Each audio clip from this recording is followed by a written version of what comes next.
Hello friends, Tanya here for my March 2024 10 cards Spellbinders Club Kits. We are going to jump right in with the stitching die of the month. It's called Stitched Read and Sip. It's got this adorable teacup and some books, flowers, and greenery. I'm going to use some crochet thread that I bought at a thrift store. These were each, I think, $1 a piece.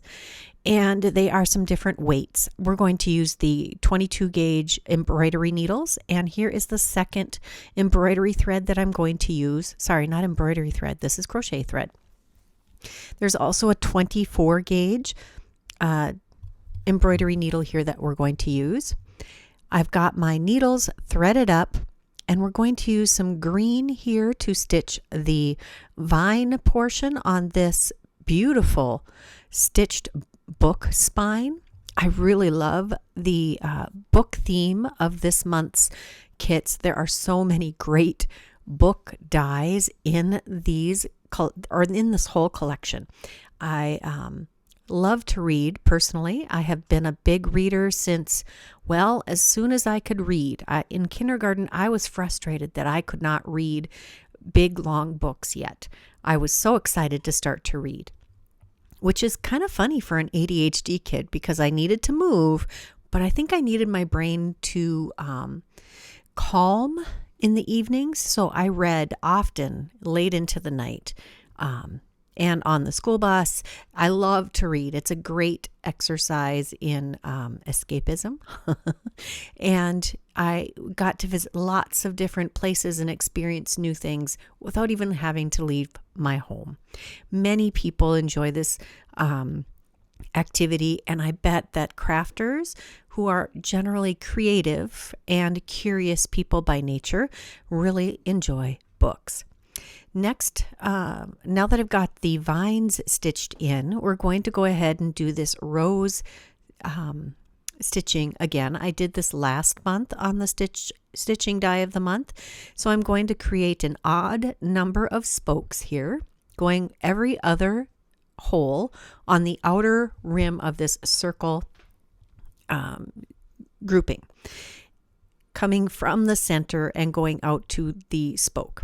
And once I've made it all the way around, I try to come up through the center so that my last stitch that direction is up through the center, and then start stitching in an over and under fashion. So I go over one spoke and under the next, all the way around until I get the lovely cabbage rose look. I really think this is a fun way to add flowers to your stitched dies.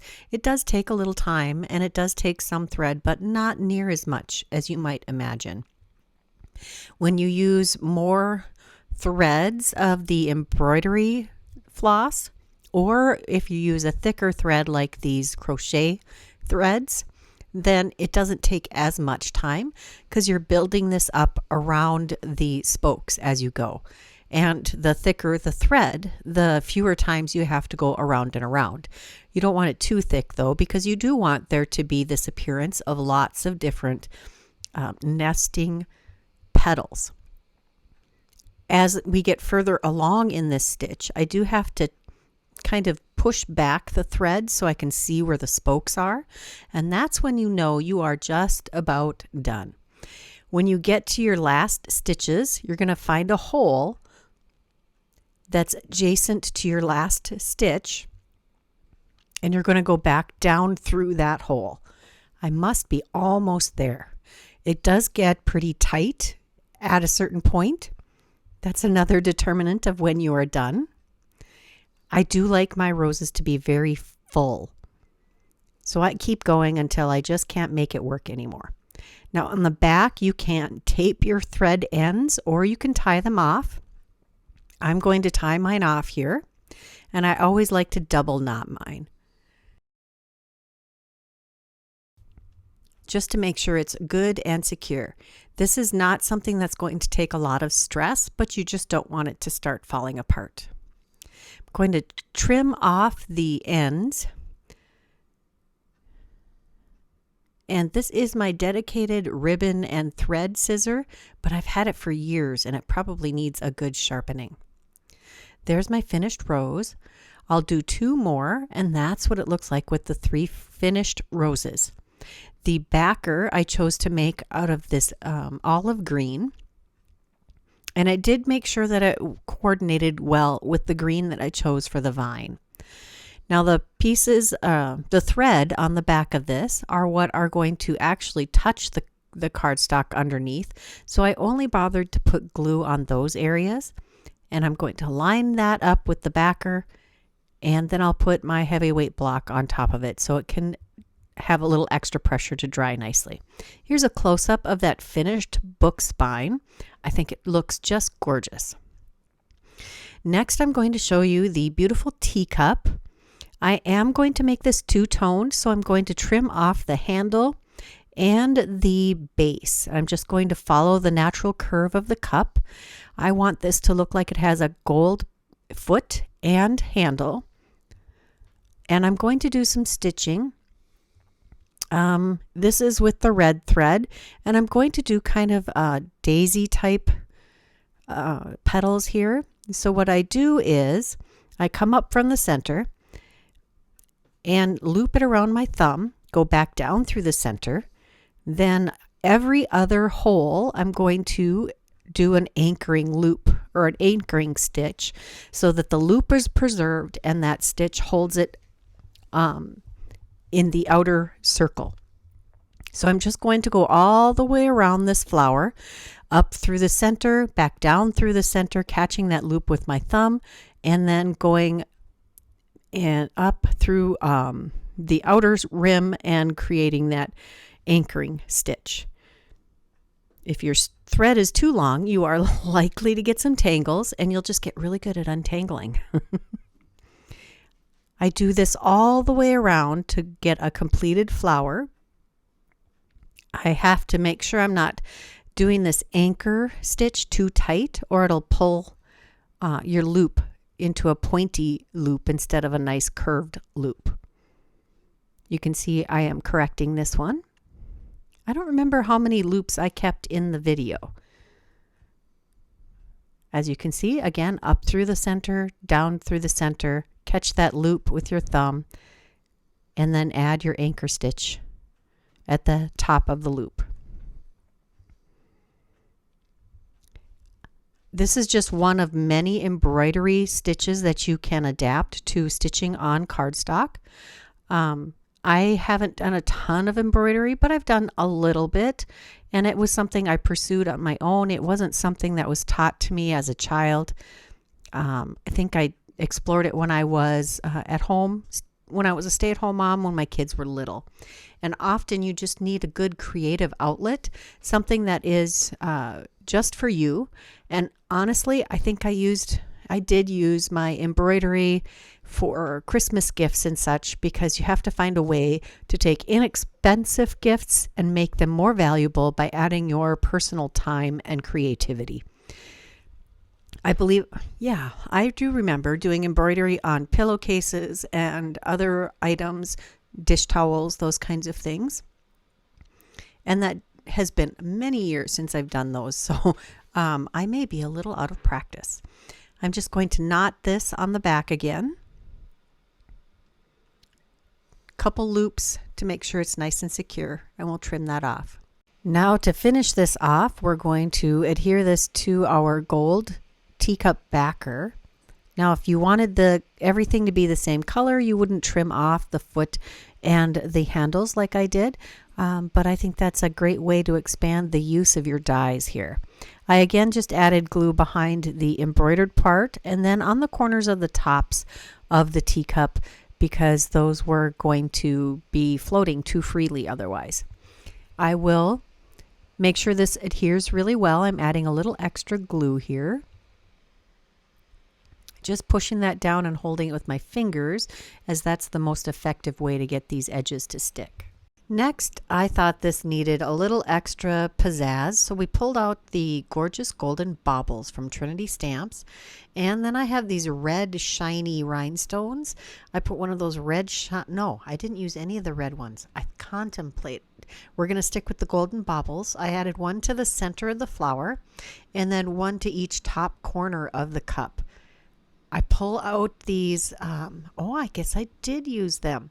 These I think came in a Hero Arts kit, but I think that Trinity Stamps sells some similar red iridescent rhinestones. These come in, I think, 3 or 4 different sizes in this package. And I'm taking the smallest of these gems and adding those between each of the petals on the holes that I didn't stitch in. I'm just using my pickup stick and a little bit of glue, and that finishes off this teacup that I don't ultimately actually use on any of the projects in this video. However, it is ready to go on whatever project I end up deciding to use. Next, I did take the die that cut this book spine and cut those little fallout pieces in some brushed gold cardstock and add those to our book spine just to help finish off this look. I thought it would be nice to add that little touch of gold to help it coordinate with the rest of the card that we're going to be making. And these pop right into those spots very easily. And I like that addition. It looked good without them, but it looks pretty good with them also. Next, we're going to take the Holly Branch Distress Mica stain and the Twisted Citron Distress Oxide, and we're going to spray this piece of white cardstock. This is going to create a nice green to coordinate with the book spine and the embroidery on the book spine. I'll heat set that with my heat gun, and then we're going to take the Friendship book plate, BetterPress of the month for March, and we're going to take that beautiful frame, and I'm going to create a frame that actually fits. Well, nope, for this one I am just going to use it as pictured. I'm going to create a nice backdrop for the front of our card. I've used some, it's either matte gold or satin gold foil, and it foils beautifully on top of the Distress Mica and the Distress Oxide.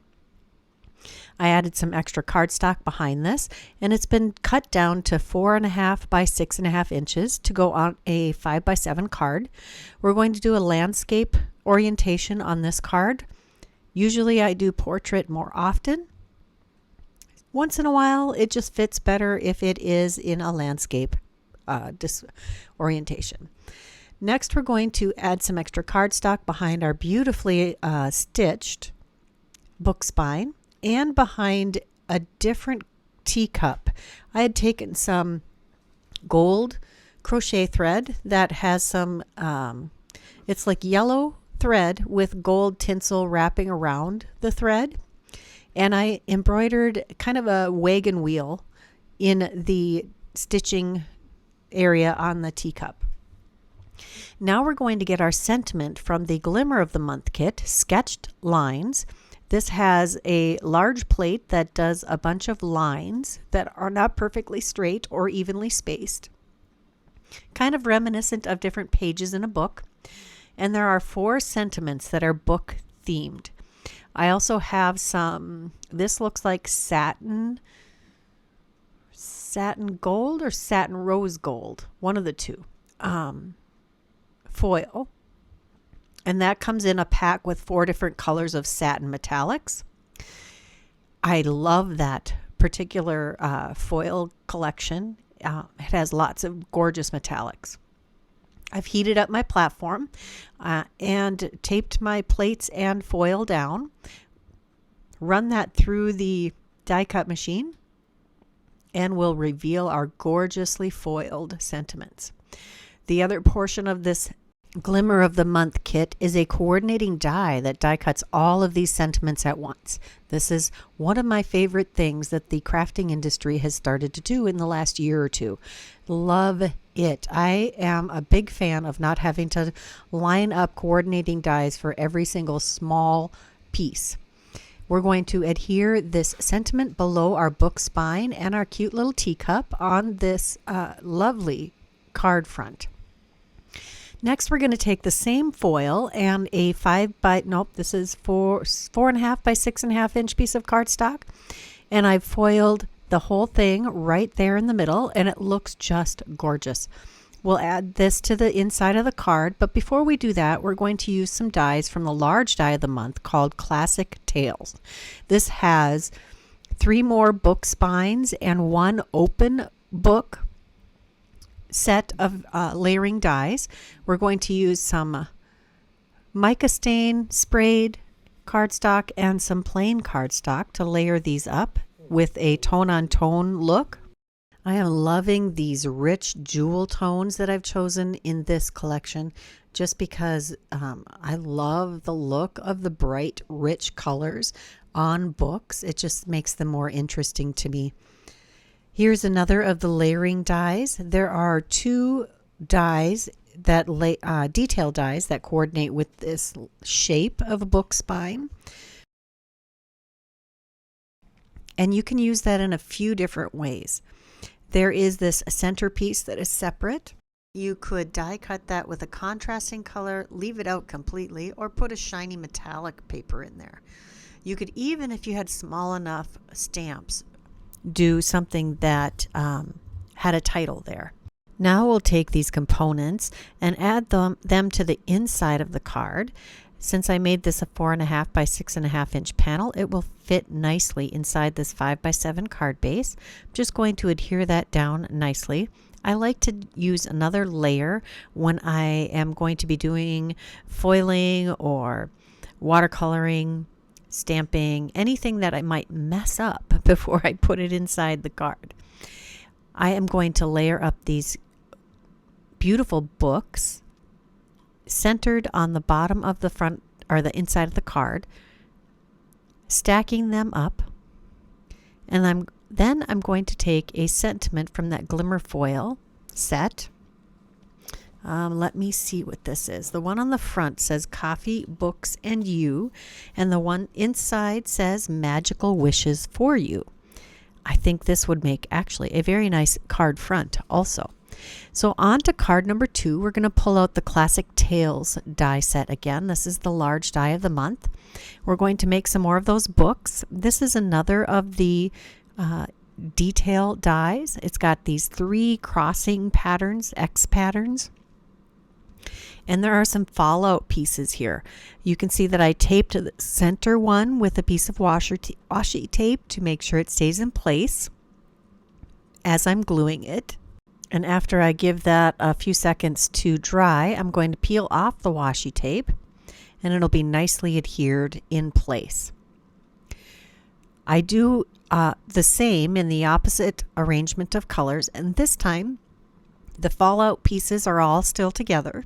So I'm going to adhere those with glue just on the pieces that I want to keep in the center, and then I'll pick out the pieces that don't need to be there. So that gives you 2 easy methods to adhere those center pieces. Here are all 3 of the different designs in this particular die set for the book spines. And then we have our open books. I have cut this from a speckled cardstock, kind of like an oatmeal or natural. There are lots of different names for this speckled cardstock. I cut it out of some white-ish speckled cardstock. And then I have the different colors for the actual cover and spine of the book. They're very easy to assemble. Next, we're going to take the Flowers and Greenery from the Stitched Read and Sip Stitch Die of the Month kit. So we've got these 2 pieces of greenery from the Classic Tales Large Die of the Month. And we have the other greenery and flowers from the stitching die. These work very well together. We're going to combine those together on this next card. We have 3 styles of flowers. There's this beautiful cupped style. This has 2 layers for the petals and then a center. I adhered the smaller piece of the petals, leaving a gap for the center to slip in. We've had several dies with this design where you're going to slip the center of the flower in between the layers. Then for my large 5 petal flower, we're going to add another center. These centers can be layered. There are some pierced holes in the top layer, and there's a solid layer that is the exact same size, and you can layer those together. I'm going to do that here for this particular center. You don't have to do that, but this way the holes show through with the color you want. And in this particular case, I wanted it to show through the brown. Next, we're going to add the stem to our cupped flower, and the little calyx here fits perfectly behind the cupped flower. Turns out so pretty. And this one, we're going to add some individual leaves. We have 2 or 3 leaves here. I think 2. I'm just going to add a little bit of glue to the base, or the tip that tucks under the flower. Place those where I want them and glue them. And I kept changing my mind where I wanted that second leaf. I'm going to have to reapply my glue. And there is our 5-petal flower. Then we have several of these little 4-petal flowers. The die that comes in this set cuts 3 of these flowers at once, and the die that cuts the centers for all of the flowers cuts 3 flower centers at once. Now I cut both of those twice so I could get twice the flowers. Next, we're going to take Wild Honey and Festive Berries Distress Oxide and a large piece of white cardstock here. This, I believe, is a full half sheet of cardstock, which is 5.5 by 8.5 inches. And I'm going to ink blend the Wild Honey into the Festive Berries to create a nice blended background that matches the flowers that we've already created for this card. Just going to continue ink blending until this makes a nice background. And I'm going to go ahead and say that I am sorry that this video took me so long to get done. My inspiration, or my mojo, kind of took a little vacation the beginning of this month. Not because I didn't find this collection inspiring, but just because life in general and February and March are always a bit of a tough time for me mentally. Well, not mentally. I'm just more tired and less motivated in those months because it's the depth of winter here. And it's kind of been the winter that wasn't, but I still feel this way. And it probably has to do with the sunlight. I finally was able to bust through some of that and get rolling this last few days. Now that I've done my embossing with the classic, I don't remember, something classic. This was the 3D embossing folder of the month. And now I'm using some Pearl Luster gilding polish to add some detail to the raised portions here. We've kind of got a lattice effect with the little beads in the centers of the lattices where they cross. And I've also die cut one of the detailed teacups from the ink blended portion and then a solid white one. I'm not actually going to stitch anything. And this just really highlights how beautiful the stitching dies are, even if you don't do stitching on them. This just creates this beautiful lacy pattern on this teacup. We're also going to use the new mirrored arch labels here. These are really fun. It's a nice shape. I die cut that from some white cardstock. And I am going to add some extra cardstock to our ink blended and embossed panel that was cut down to 4.5 by 6.5 inches. And we'll start assembling this card. We'll take our mirrored arch die cut piece here that I've added some extra cardstock on the back of. We'll center that on our card front. And I'm using the emboss design to help me place this as centered as I can. Next, I have all of these elements that I've combined, and I did use some press and seal to create this spacing, make sure it would all fit on my card. And we'll start adding this to the card front. I'm using the symmetry of the mirrored arch die cut here to help place this first die, and I'm getting a little bit of the paper crumbs out of here before I move on to the next piece. just adding a little bit of glue behind each piece and lining it up nicely. I could have added extra cardstock behind each of these layers, but I chose not to, thinking there was enough dimension going on this card without any extra. We have our open book with the explosion of flowers and greenery that are going to top this pile of books. I love this design element of lots of piles of books and this open book. The open book, I think, is just perfect for adding all kinds of different elements to it to evoke different moods and different story themes. And I'm really excited to use it in lots of different ways. I've used it in just 2 or 3 different ways in this video, but it definitely gets to play a big part of these cards. I am using kind of the modified hinge method with this press and seal piece. I added glue to the back of the pieces that were going to actually touch the card front.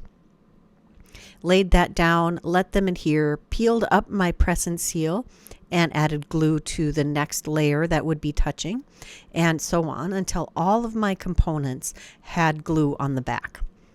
Now it's time to decide where this cup is going to fit in.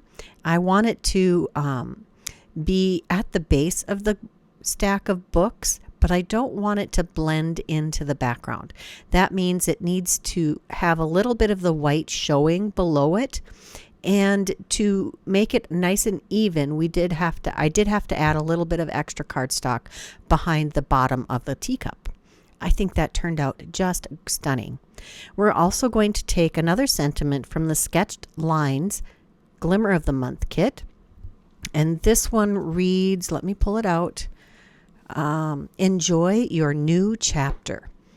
I did add a little extra cardstock behind that sentiment banner. And now on the inside, we're going to use the Storytime Gnomes Clear Stamp and Die of the Month. There's a really cute sentiment, and we're going to stamp this with Versifying Claire, or this is either Pine Cone or Fallen Leaves. I can't remember which one. Whatever one matched the brown of the cardstocks that I used. I'm going to stamp this 2 or 3 times to get a nice solid inking, and I'm using that same scrap of paper that I die cut the teacup from that had been ink blended with wild honey and festive berries. Now that I have that Versifying Claire Nocturne or brown ink stamped a few times, I am going to add some clear embossing ink over the top to seal that and make it a little raised and shiny. And then we will go ahead and use the coordinating die. First, I'm going to clean up my stamp and put that back on the stamp sheet. And this is how I create, really. I put each thing away while or after I've finished using it for a step, so I don't lose any of the pieces.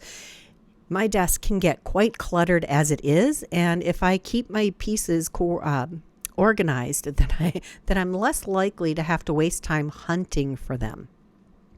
I've die cut that sentiment with the coordinating die, and I'm putting that away right away. And now we'll add that to the inside of our card.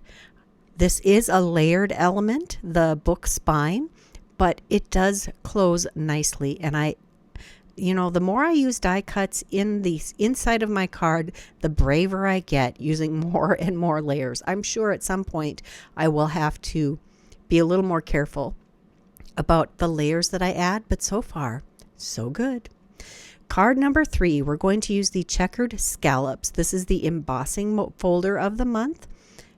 I'm going to run this 4.5 by 6.5 piece of cardstock through that. And then I'm using the stencils here. I did not have the graphics printed for this one yet. We're going to use Candied Apple, Squeezed Lemonade, and Salvaged Patina Distress inks. These are not the Distress Oxides. These are the Distress inks. And I have some large ink blending brushes here. I'm going to create a rainbow of stenciled effect here. And these stencils are 4.5 by 6 inches, I believe. And so I have to do a little creative inking here. So I just move the stencil so it lines up. It is a repeating pattern, so it does easily move to create a full pattern from this embossing folder. It's kind of cool that this coordinates with the embossing folder of the month. This allows you to add color to the raised portions of the embossing. And each line here is getting a different color. I started with just candied apple and went to candied apple and squeezed lemonade. And then the next line will be salvage patina. After the squeezed lemonade, it'll be squeezed lemonade and salvage patina to create a green. And if you wanted to just use separate inks for this, you absolutely could. But if you are limited in your ink supplies, this is one of the ways you can stretch your inks by using primary colors and blending them together to create the full rainbow effect. Now that I have the salvage patina, I'm going to create my purple with salvage patina and candied apple. I do clean off my stencil in between some of especially with the red, because it is such a bold color. Now I'm going to have to repeat right back down the rest of the card, which has a nice balancing effect, I think, because it brings the rainbow right back around to the beginning. So we're using the candy apple again here, and then we'll do candied apple and squeezed lemonade to get our orange in. Just finishing off the details, and that is our completed ink blending.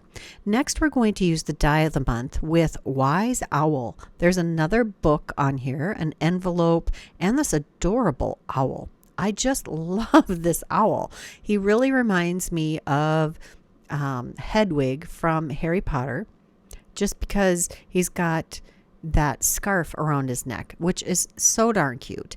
You can put glasses on him. He's got these big eyes, and the layers on this are very simple to put together. The first one I put together is this one, and I did use more than one color of cardstock to create this owl for all of his different pieces. I did find that he looks very good with just a single color of cardstock for the different layers, barring the feet, the beak, and the eyes, of course. These little cheeks all fit right into the indentations or the embossing in the cardstock. We're going to add his cute little beak, which I use some yellowy orange. And the eyes actually have a little wiggle room here. So the black portion is actually a little bit bigger than the white portion. So when you line these up, you have a little wiggle room to make sure the white doesn't peek around the edges, which that's a very insightful detail. Thank you, Spellbinders. I appreciate that. And when I was adhering this first one together, I actually still managed to get some of the white sticking out beyond the black. So I just used my scissors to trim that. We'll add that first eye on, and it just really brings this owl to life. We'll add the second eye after I get it layered up, and it's very easy to layer. A little glue behind that. Look at him. He is so cute. He does make an appearance on several cards. This is a layered, or nope, this is not a layered wing. This is the wing that is mostly behind the body, and this is the one that's more showing, and it does have two layers. You could coordinate those layers however you would like in color. Now you can also, I don't put glue all the way on the back of this, because you can also tuck the letter underneath this wing. We're going to add the feet here, and I'm just looking for the most pleasing placement for those. You can change that up a little bit. Now the scarf I created, it does have separate pieces to add your stripes here, and I just chose to use that as a textured element on this, and I used that oatmeal-y natural speckled cardstock for the scarf on this particular owl, and I'm going to add those cute little glasses to this owl. And that completes one of many owls I will use on these projects. Here is that cute little envelope tucked under his wing, and the coordinating book that you can use for this from this die set. Next, we're going to take some pieces from the Classic Tales large die of the month. I have one of the trees here that I'm going to use as a branch for our owl to land on. I did cut 2 layers from the craft cardstock here. This is Desert Storm, I believe.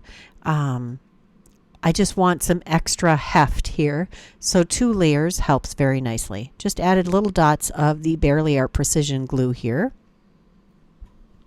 Now that I have those all lined up, it's time to start adding some leaves here. I did cut the leaves from 2 different colors of green cardstock, and I'm just going to start adding little dabs of glue at the base of the branch of leaves and start tucking them onto this tree/branch. This is a great size for a tree if you're using it with the open book and like the house that's in the Classic Tales. It also works very well as a branch for our owl. And there are 2 trees that arch inward if you're putting them as trees. So this can arch down or up depending on which branch you choose for sitting under the owl. Now the owl appears to be facing towards the spine of a portrait-sized card.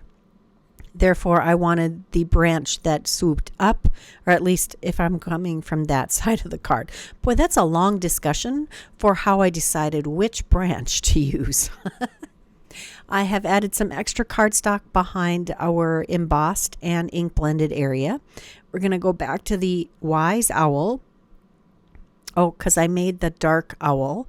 We're also going to use the Essential Arches dies here, and we're going to cut this from vellum and from some shimmery white cardstock and then emboss it with the same embossing folder that I used for the background on this card.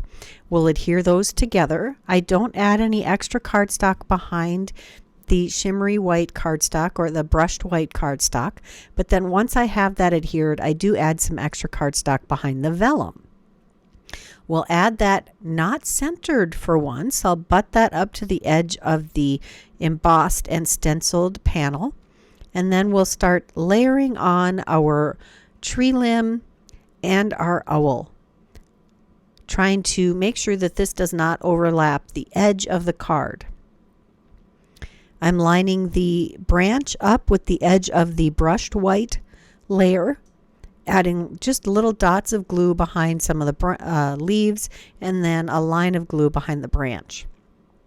Once I've determined where that will sit, I do add the owl, and he has a little extra cardstock behind him. I did add the glasses to this little fella, and we're going to add another of the Glimmer of the Month sentiments from Sketched Lines. This is the Magical Wishes for You. It is glimmer foiled in, I believe this is in blush foil. I've mentioned before that I have a large stash of blush foil. It's one that I've received many times with the Glimmer of the Month kit, and I think at one point I had 6 rolls of it. I think I'm down to 4 rolls, so I still have a lot of that particular color, and it's actually quite grown on me.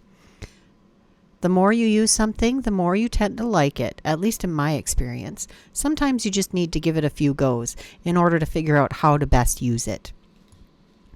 Next, I took some of the branches and cut the leaves apart so I can add some filler where a full branch of leaves would not work out as well.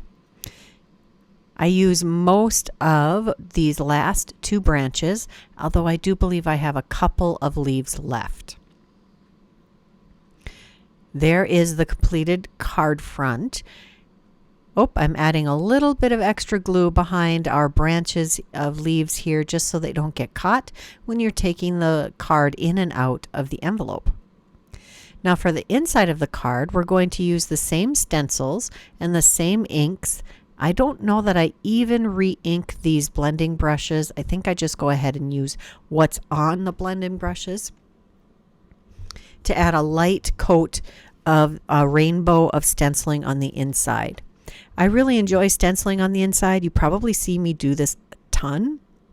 It's one of those ways where stencils are very helpful in creating a coordinating look on the inside of the card. Now, I did not choose to extend this the full width and length of this panel, and this gives it a kind of framed appearance on the inside of the card without having to add another layer to the inside. This is a 2 stencil pattern, and I'm just checking the color to make sure I added enough of each on each layer. We're going to pull out the Storytime Gnomes stamp set again, and this time I'm going to stamp directly on the inside of the card with some VersaFine Clair Nocturne ink with one of the sentiments from this set. And this sentiment reads, "Make this birthday one for the books." So the front says magical wishes for you, and the inside says make this birthday one for the books. Now we're going to move on to the wax seal of the month, and this one reads, let me get the card out. Congrats on your new chapter. So I tried some, I think it's copper and citrine wax first, and I have heated up my wax seal on the second chimney here, and in order to clean the wax off of my metal palette knife here, I actually used the hot spoon to scrape it off, and that seemed to work much better. Now I am pouring the hot wax onto this glass candle stand to let it cool so I can put it back in the bag of the copper wax beads. And then next I'm going to create a roughly square or rectangle shaped citrine puddle of melted wax and put our seal in it. And that was after our seal had a chance to cool off. Then we'll peel this back to see what we get. Oh, I'd done that with the citrine, and then I moved to a classic red and gold combination. Next, we're going to use some craft cardstock and the Fallen Acorn Distress Mica Stain Spray, and I'm going to create another layered portion with the stitched Read and Sip die. There's that gorgeous book spine here. So I'm going to cut the detail elements from the shimmer sprayed areas, and I'm going to use that speckled cardstock for the side facing where the pages are visible layer, and I'm using some, this is just gold sewing thread. It is a little bit of a challenge to work with because it's kind of stiff, so you just have to be really careful to hold your ends and make sure it doesn't get tangled. It's a little more difficult to work with than regular embroidery or crochet thread. So this creates the look of gilded edges on your book edges, and I'm using just tape, washi tape, to secure the ends of this thread. I really like the delicate look of these, and we have this other die cut piece that is the spine and the covers of the book that you can use a contrasting color to add detail to. So we'll line that up with the edges of this die using my reverse tweezers to help me get the placement on this correct. And then there are a couple more pieces that are on a separate die that add detail to the spine here. So I added this piece of dark brown cardstock and then a piece of glitter cardstock in gold just below that to cover up the holes for where the stitching happened. And that turned out just beautiful. For this particular piece, I'm going to use the same gold thread and do some stitching through the stitching holes.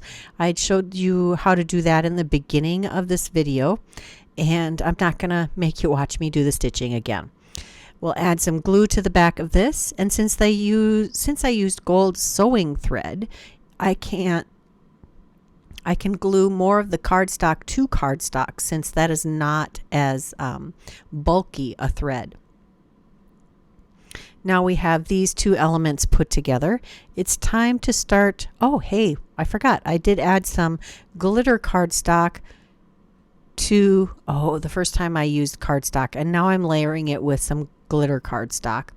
And I'm adding that in the top and bottom of the book spine for extra detail and pizzazz. Again, you could leave this off. You don't have to do this. You don't have to do any of these portions. But I like the look of the glitter cardstock in that space.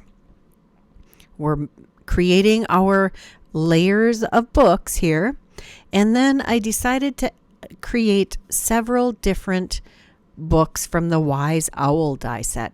You can see I've cut it out from 2 tones of blue, yellow, and green. I did have a red combo also, so I'm going to layer the book plate, so to speak, on the front of the card or the front of the book, and you just line it up with the embossed detail here. And then I did fill in the holes in here with the contrasting cardstock, because it does create the fallout pieces when you die cut this, and you may as well use them, I figure. Here are the pages. There are 2 pieces to the pages. Lining that up with the embossed detail on the cardstock here. And the side portion. The first piece was the bottom of the book, and this is the side of the book. Just making sure those line up nicely. And then here is the center of the book. You could leave these blank. You don't actually need to add these extra details. I just liked the way it looked when I layered them inside. It just made it feel more complete. You could add some even more contrasting colors here, a 3rd color and a 4th color if you wanted. You could add some metallics, especially to the corners. And there is my completed book. It's nice to have another view of the books. There are so many different book dies in this month's themes. We're going to take fired brick and aged mahogany here, and we're going to ink blend this piece of cardstock, which is, again, well, I think this is 5x7, and then I cut it down. No, this is like 4 1/4 by 6 1/4 inches, and I'm doing a spotty inking of the aged mahogany and then a complete inking with the fired brick. What I'm going for is the aged leather look here. This look is really helped by using 2 different shades of the same color. Fired brick and aged mahogany are very similar colors, and I think that turned out really quite nicely. We're going to use the Friendship book plate BetterPress of the month kit, and we're going to glimmer foil with this. We're going to do some partial foiling here. As you can see, my foil plate only covers my foiling only covers part of the plate. We'll run that through our die cut machine when that is hot and ready to go, and that foiled beautifully. Now we'll take a second piece of foil that's cut to fit this a little better, and we're going to line that up with the edge of the previous foiling and center this with the top and sides, so there's evenness between the top and sides of that plate. And there we have our completed frame. You can see the overlap just a little bit, but not enough to bother me.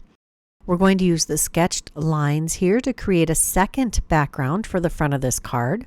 I'm going to foil the lines repeatedly down this piece of craft cardstock. I'm using blush foil here. Like I said, I have a lot of this foil. So if I'm going to need lots of sheets of foil, then I tend to go for the blush since I have a ton of it. And it looks very nice on craft cardstock. And since we're using red tones, it goes nicely with the ink blending that I have already done on this cardstock. This is our last piece. I used just a small piece of foil and did a little bit of partial foiling. And I do make sure that my plates only cover the portion of the cardstock that's going to be foiled, and that avoids getting funky embossing in it. I'm going to add this directly to our card base. This is a 5x7 piece of cardstock that I've foiled, so there will be no framing of this with the card base. And I did not want to do this directly on the card base because it would add some warping to our finished product. I did add some extra cardstock behind our ink blended and foiled panel. We'll center that on the front of our card. And then it's time to start building the scene on our card front. Now we have the book end here. I'm going to adhere that at the bottom of our cardstock. I do make sure some of the foiling from that floral frame is visible. Then we'll take our next element, which is the stitched book spine. And then we'll take our open book with the red book cover and adhere that. And then it's time for our cute little owl that we created earlier in the video. This one has 2 tones in it. I did add some extra cardstock behind the owl to add a little extra dimension and depth here, and to make it fit nicely on top of our book, because the book has some extra layers of cardstock behind it also. We'll just line his little feet up and make sure he looks nice and straight on the front of the card. And then we'll take our gold and classic red wax seal. I really like the method of using 2 different colors of wax to create our wax seals. I think it looks really nice. And on the inside of our card, we're going to use the book from the Wise Owl set, and then a sentiment from the You Are Everything Sentiments BetterPress system, or set. There we go. I did BetterPress this with black ink on watercolor cardstock and then die cut it with the coordinating die. All of the sentiments in that set have a coordinating die. This one says, "Congrats.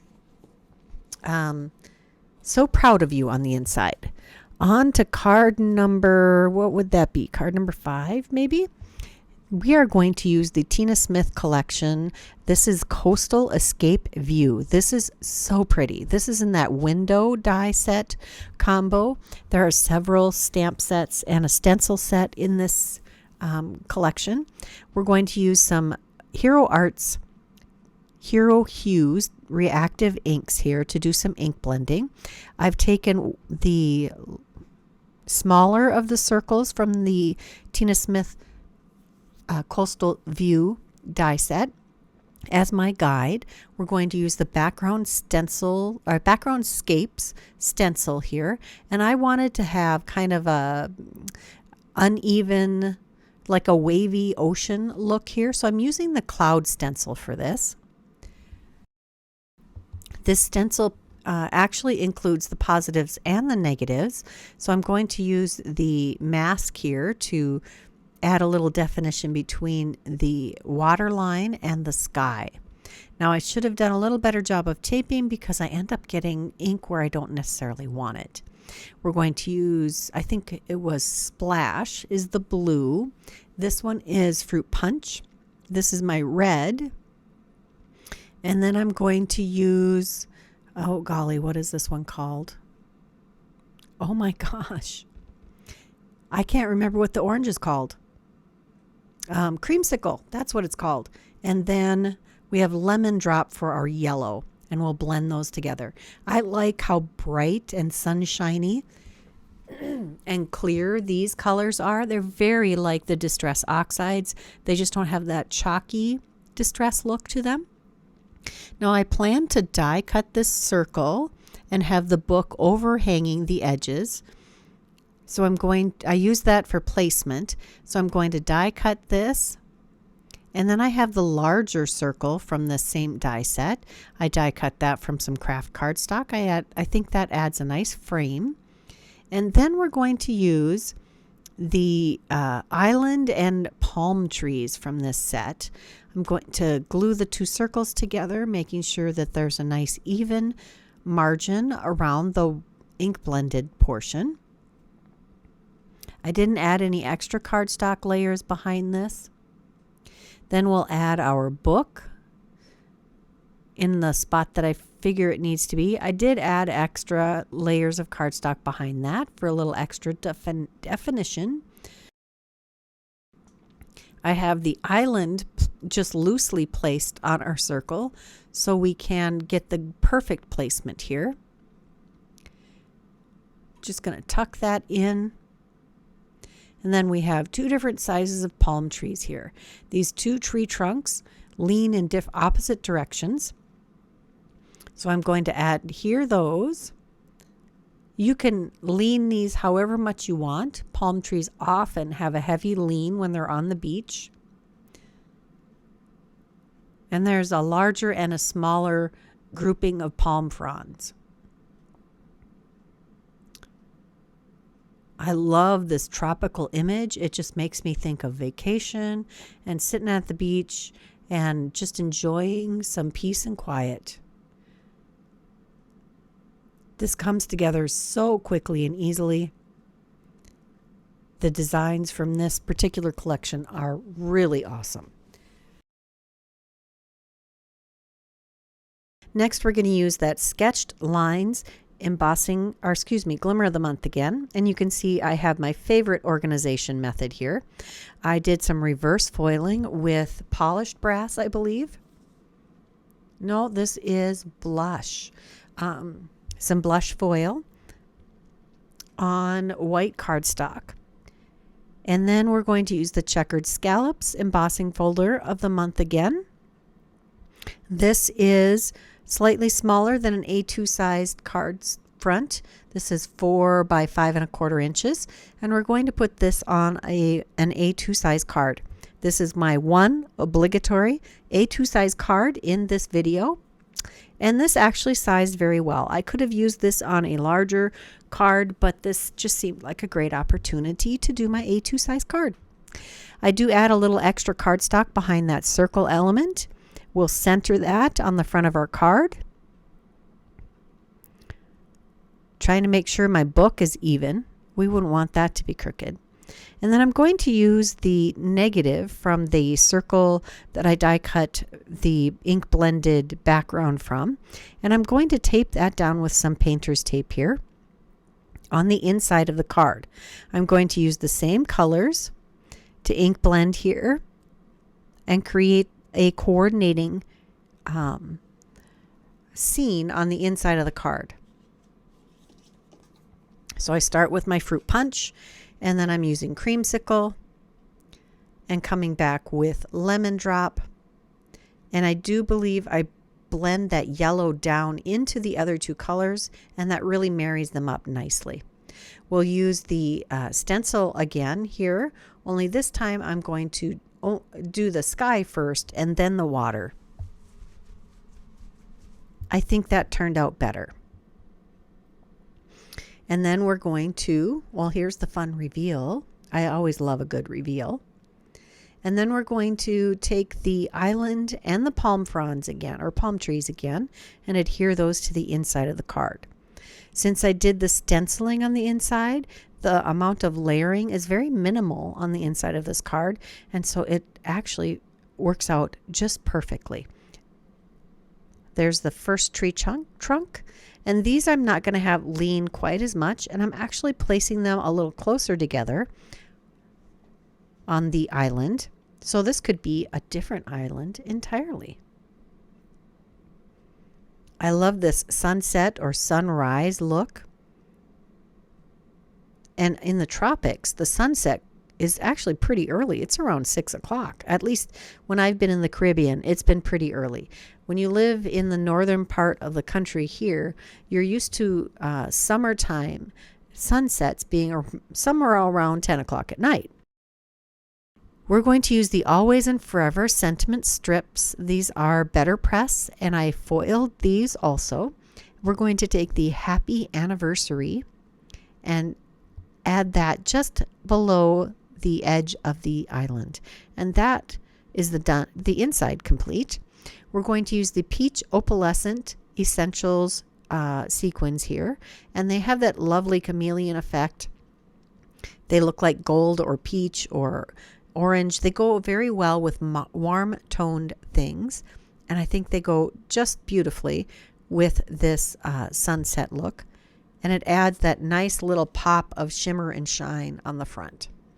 Goes nicely with that blush foil also. That's card number 5. Card number 6, we're going to use this November BetterPress of the month, Sentimental Mosaic, I believe it's called. And then we're going to go back to our stitching die of the month. We're going to use this already BetterPressed panel to die cut some textured teacups. I've also die cut white detail elements from brushed white cardstock and some ink blended salvage patina and shaded lilac with those are distress oxides that I use to ink blend the cardstock that I die cut the backer panels for these. Just adding a little glue behind our detail element and gluing those together. So we're going to have some coordinating elements here. When I did the better pressing for that mosaic element, I did use shaded lilac and salvage patina, so it's very easy to coordinate those again. I've got a reverse coloring here, so I die cut the detailed element from some ink blended cardstock also. So we've got 3 different teacup styles here. We've got the white detail, we've got the colored detail, and then we have the better pressed image. We're going to use the classic backdrop 3D embossing folder of the month here, and I have some pieces, and we're using this Checkered Scallops embossing folder of the month. I have some pieces of 3 by 6 inch cardstock that we've embossed with those. Now we're going to use the Pearl Luster gilding polish to add some extra detail and depth to these embossed panels. I'm just going to apply it to both of them with a light hand on the checkered background, or no, classic background, and a little heavier on the checkered scallops background. I really like how that turned out. I do love my Pearl Luster gilding polish. I had some extra cardstock behind each of these panels, and I have some prepared 6 1/4 by 3 1/4 mini slimline card bases here. Just carefully aligning this. I really like a textured white on plain white layered element. I love the differences in the texture. It's just a really nice tone on tone way to create interesting card fronts. Now that I have those adhered, I'm going to start adhering our teacups. I have 3 different designs of cups here in 2 different color schemes, and so since this is not really all that different, they're just 2 different color schemes and a different texture on each of these, I thought I would do this all at once. So this is a 2-for-1 card number here. So I start with the top and the bottom and get those aligned, and then I can space the center one evenly. And we'll do the same. Actually, I think I start with the center one this time, centering that on our card base. And then I will evenly space the other 2. I did add an extra piece of cardstock behind each of these teacups to add a little extra dimension and depth. And since we're adhering it to a very textured background, it's a little easier when you have an extra piece of cardstock. Again, we're going to use the Sketched Lines Glimmer of the Month kit, and I have lots of those sentiments pre-foiled. We're also going to use the Always and Forever sentiment strips that I've pre-foiled and pre-cut, and it's super easy to just pull those out of your little filing system and go to town using them. I am cutting off the word your, so I've got a shorter sentiment here that fits better with the main sentiment. I've got coffee, books and you in my thoughts. That is what my sentiments say on the front. I spaced these so that you can add sentiments between the images. And I think that worked out quite nicely. If you wanted to keep this very symmetrical, you could cut the dovetails off both ends of the smaller sentiment, but I chose to let one end stay dovetailed or fishtailed or however you like to call that. Now we're going to use the Friendship book plate, BetterPress of the month from March. We're going to use the sentiment. We're going to foil it with some, I think that's polished brass. Let me look on the inside. Nope, it's blush again. And here is that reveal. I did tape that in place so it wouldn't shift. And we'll use the coordinating die to die cut this sentiment. It says, "Our friendship is my favorite story." I really think that's a sweet sentiment, and we can use that on a lot of our cards. I'm going to use my little sidekick here to die cut this, and you can see I had to trim a little bit of extra cardstock away so it would fit through the die cut machine. Now I have 2 of these foiled and die cut, plus I have extra teacups to add to the inside of the card. And you're honestly not going to have to write much more in this card before you send it. You do have the whole left side of the inside of the card to write on if you do want to send a more detailed message. Sometimes I just like to send a card that's telling my friends that I'm thinking of them. So it's nice to have the pre-made sentiments all finished, so all I have to do is write a to and a signature at the bottom and maybe just a few words that are specific to why I'm sending the card. Now that I have all of that adhered, that completes these 2 cards. On to card number 7. We're going to use the Wise Owl small die of the month again, and this time I was going with the Harry Potter theme, so I've die cut the scarf in the different house colors. This is the Slytherin colors. This is green and gray or silver. And since the die cuts out all of the pieces of the scarf at once, I have the makings for 2 different scarves here. There are embossed lines on the main piece of the scarf for some of these sections, and others you can just very clearly tell where they belong. So I'm adhering these together, just adding a little glue and using those embossed lines on the piece of cardstock to help me determine where I need to place them. Now it did not emboss very deeply, so I do have to hold this up to the light sometimes to get a good look at where they go. And yes, I was wearing my cheaters. I'm having to do that a whole lot more lately. I think I just need to admit that I need to use the cheaters when I'm doing detail work, just the way it is. I did refer to the packaging graphics to tell me where a good suggestion for where to put the tail of the scarf. And there are the 4 different house colors. Next, I have some blue cardstock with juniper berry distress mica stain spray. I sprayed that piece of cardstock, cut it down to 4.5 by 6.5, and we're going to emboss that with the classic background embossing, 3D embossing folder of the month. Next, I'm going to use some medium brown cardstock with the Fallen Acorn Distress Mica Spray stain. And I'm going to add some Crooked Broomstick. This is another tone of brown, a little lighter. And I'll spritz that all over here. Now I sprayed a lot of Distress Mica Stain Spray on these. I did dry it with the heat tool and then wipe any excess off. We're going to use the Mirrored Arch nesting dies and the Mirrored Arch nested strips here to create a backdrop for this cute little owl. I'm going to take all 3 no, I'm not going to take all 3. I'm going to take the largest of the little detailed mirrored arch dies here. No, not dies. BetterPress plates and some polished brass foil, and I'm going to tape that down to our spritzed mica stain sprayed cardstock, run that through our Glimmer foil system, and we will have this beautiful sparkly foiled element. I'm going to use a die from the Mirrored Arch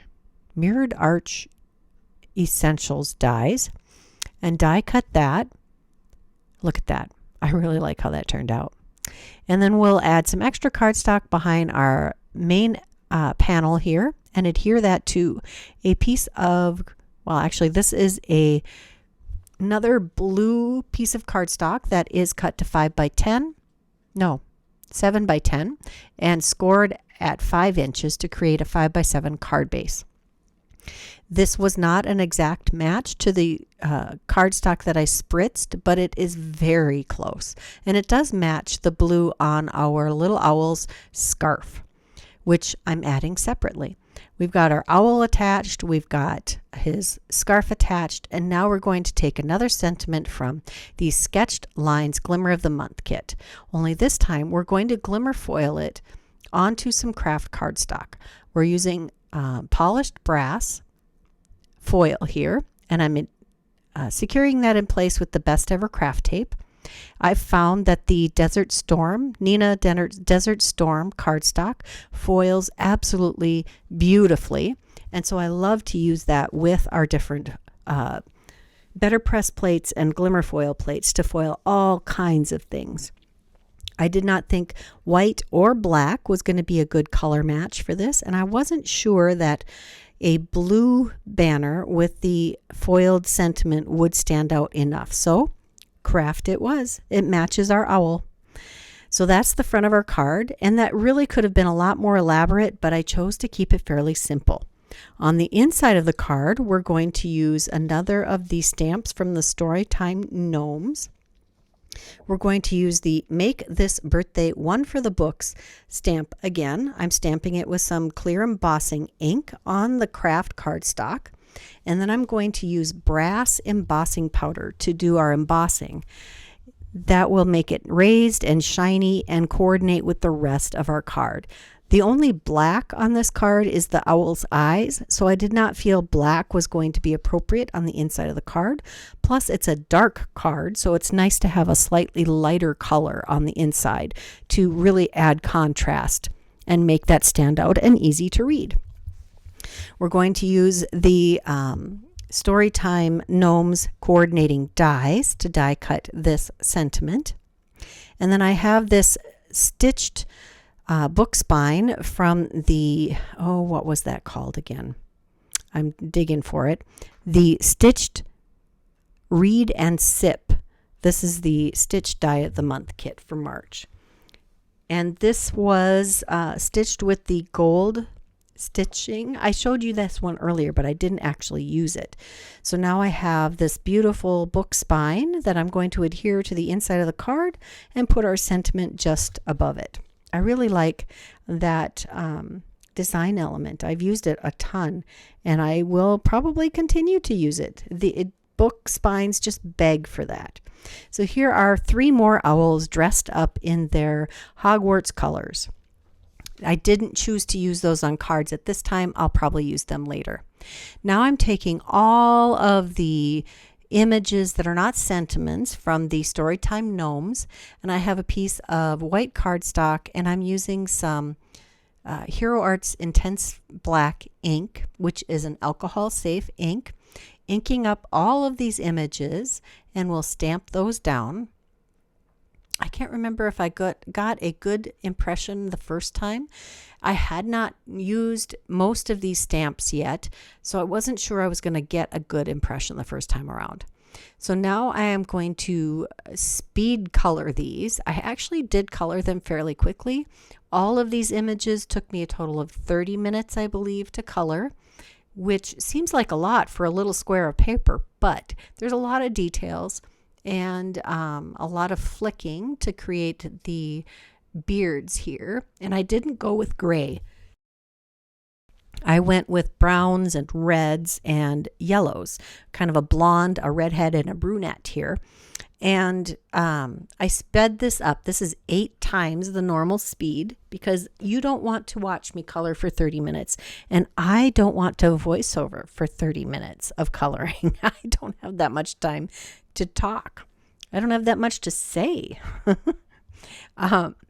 This video is already an hour and a half long. That's part of the problem. Everything I created this time had a lot of steps and a lot of, or at least up to this point in the video, had a lot of details. I love making very detailed cards, and some of you must also love to make very detailed cards because I get lots of comments from people encouraging me to continue. I really appreciate those comments. They make my day. And sometimes they pop up on my phone in the middle of a work day when I'm having a tough day, because working in the ER, you often see some pretty terrible things that people do to each other, or terrible things that just happen to people. And it's really encouraging to have that bright spot in your day that has nothing to do with work, where you are valued outside of your day-to-day job. I'm sure others experience the same thing. No matter what your job is, it is really nice to get complimented and encouraged in your passion activity. And that's definitely what crafting is. It's my passion activity. Whether I was creating for you all or not, I would still really very much enjoy this. And I bet that's how most of you feel about your crafting.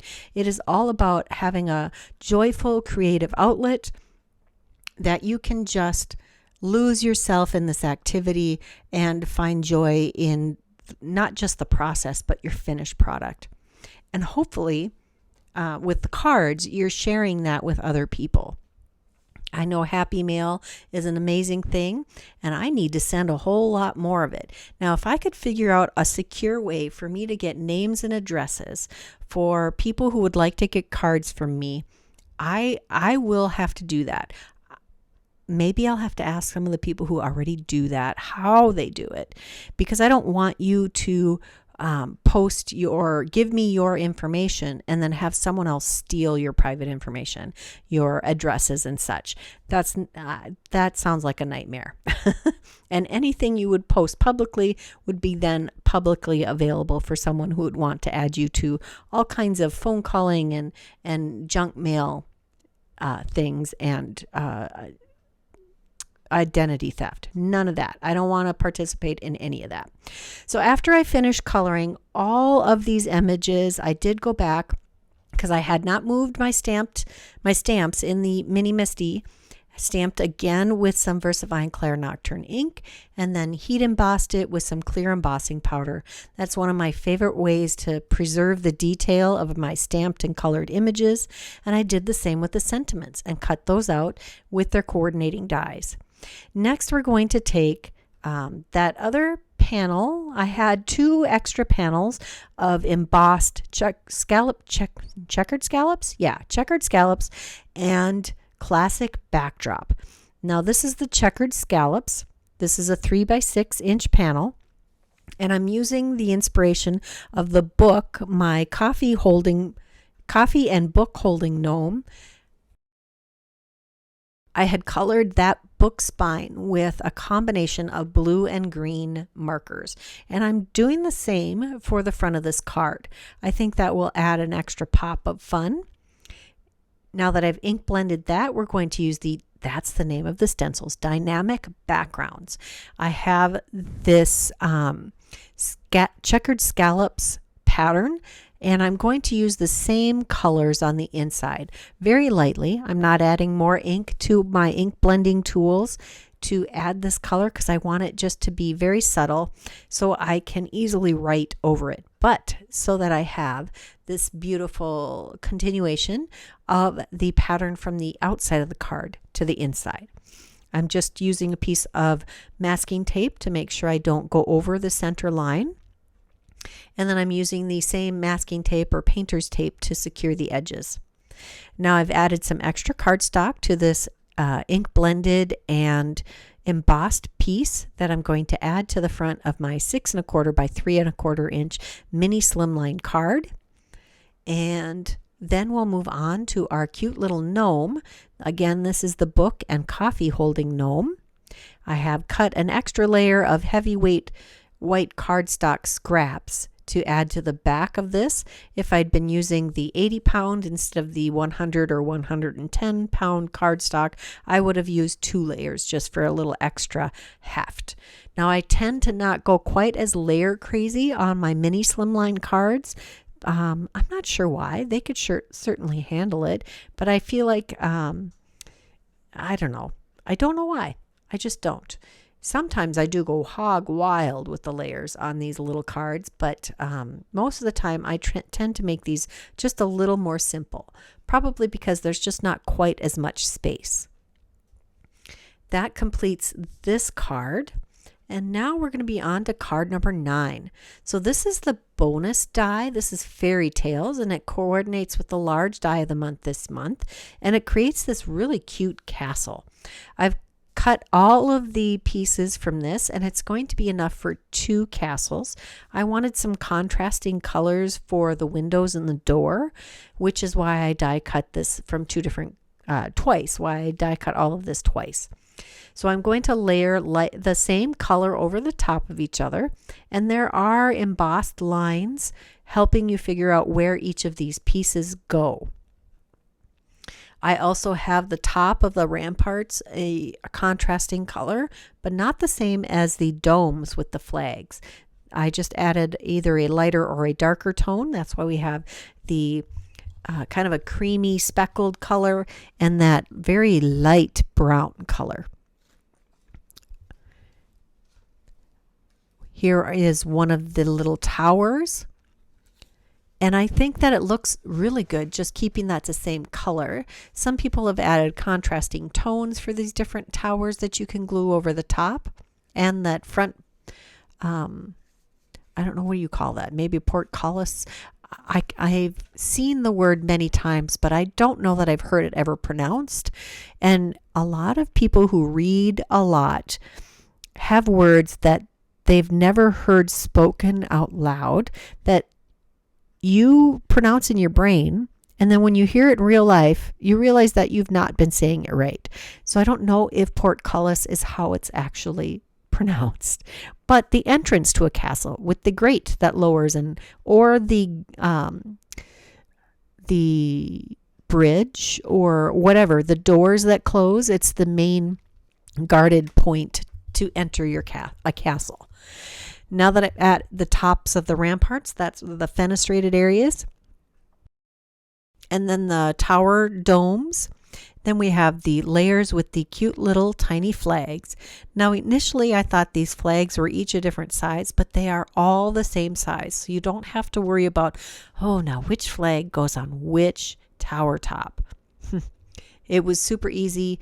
The first time I did this, I was trying to be super careful. And the second time, after I realized that they were all the same size, I popped those on super fast.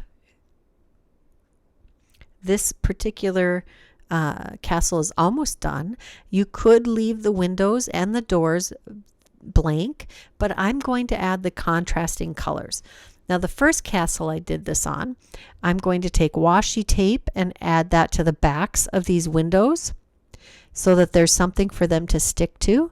But on the second castle, which I don't show, I took pieces of white cardstock, scraps of white cardstock, and covered the backs of the windows and doors, and then added more cardstock to create a solid level area on the back of our cute little castle.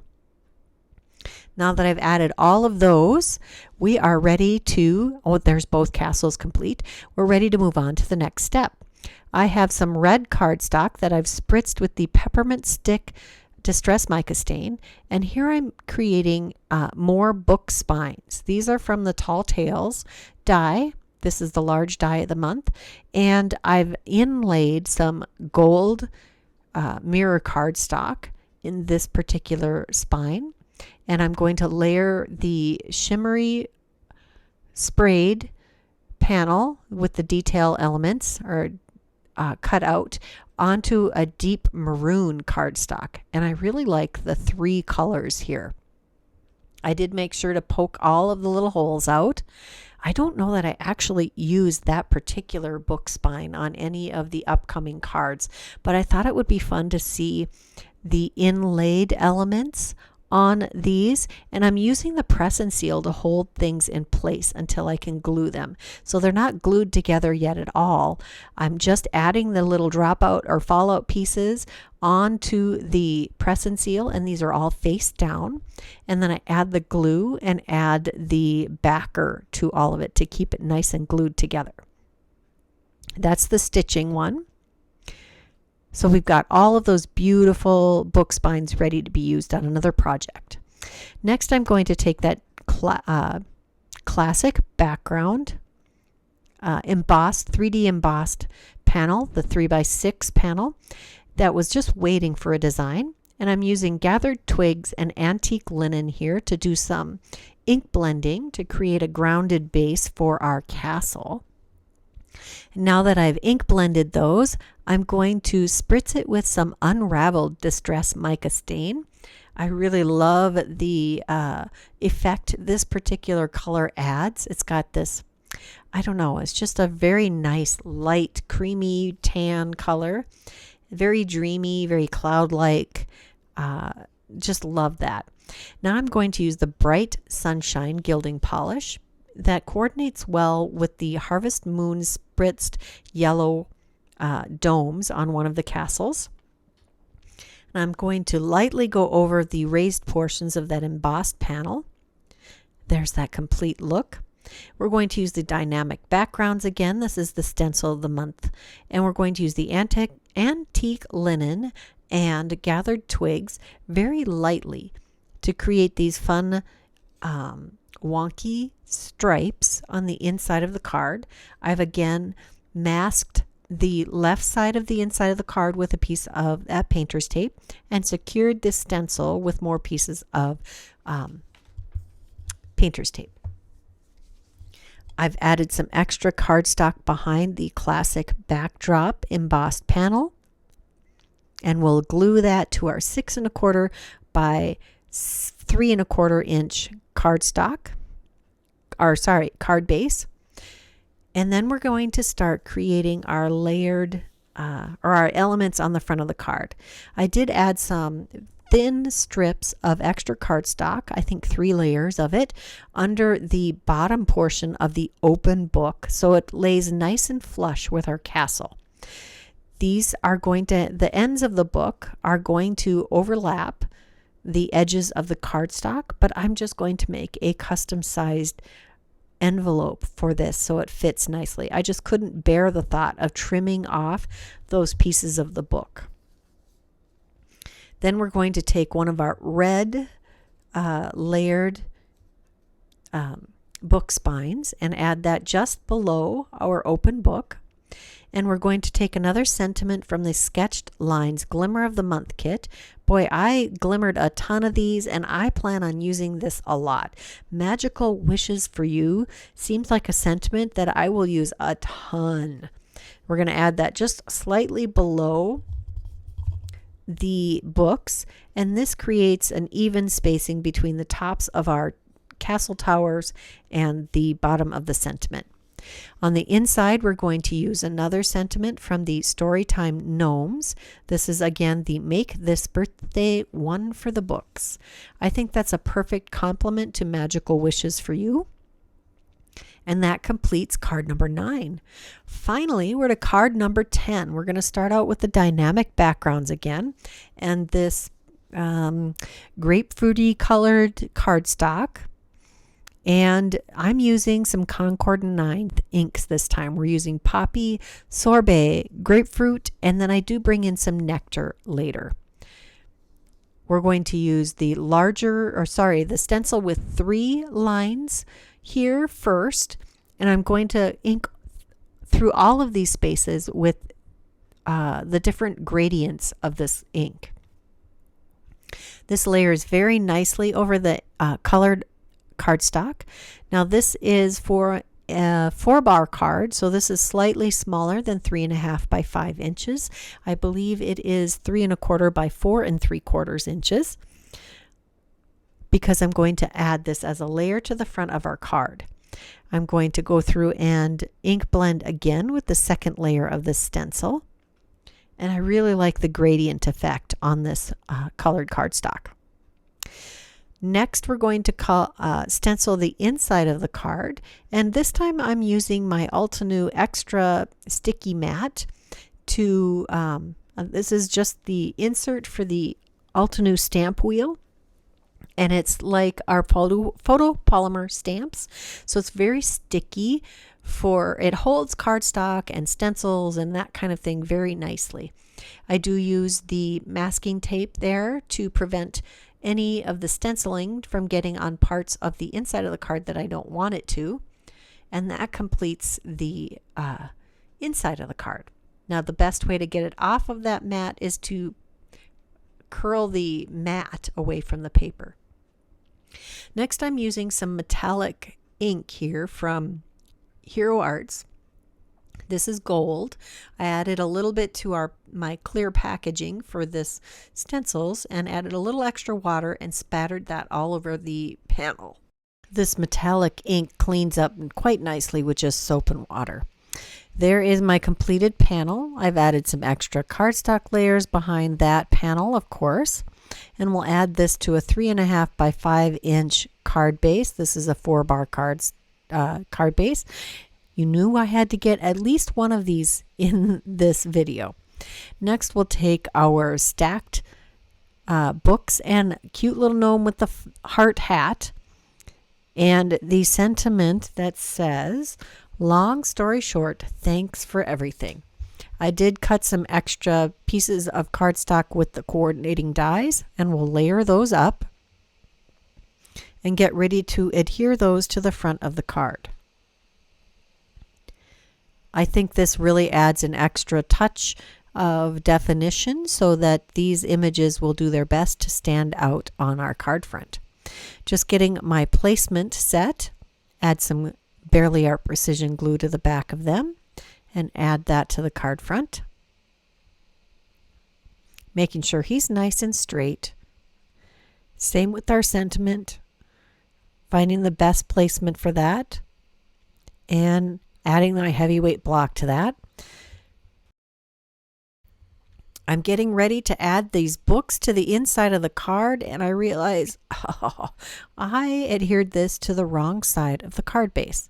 So I am just going to trim this off with just a little bit of a white border around our frame here, or our main panel, and we'll just adhere that to the front of the new card base, making sure that my stenciled inside is in the right spot. We all make this boo-boo, and sometimes you just let it roll, but this time I decided I actually needed to cut the card apart and add it to a different card base. That is card number 10. I hope you enjoyed this video. I really enjoyed creating all these cards for it, even though it took me like 2 weeks. That means I need to get started on next month's cards immediately. If you enjoyed this video, please give it a thumbs up. Subscribe if you haven't done that. And of course, if you're interested in any of the product I used today, they'll be listed and linked in the description box below. There's also a coordinating blog post listed if you want to see stills. And please leave me a comment. I'd love to hear from you. Until next time, here are a couple more videos I thought you might enjoy. Bye-bye.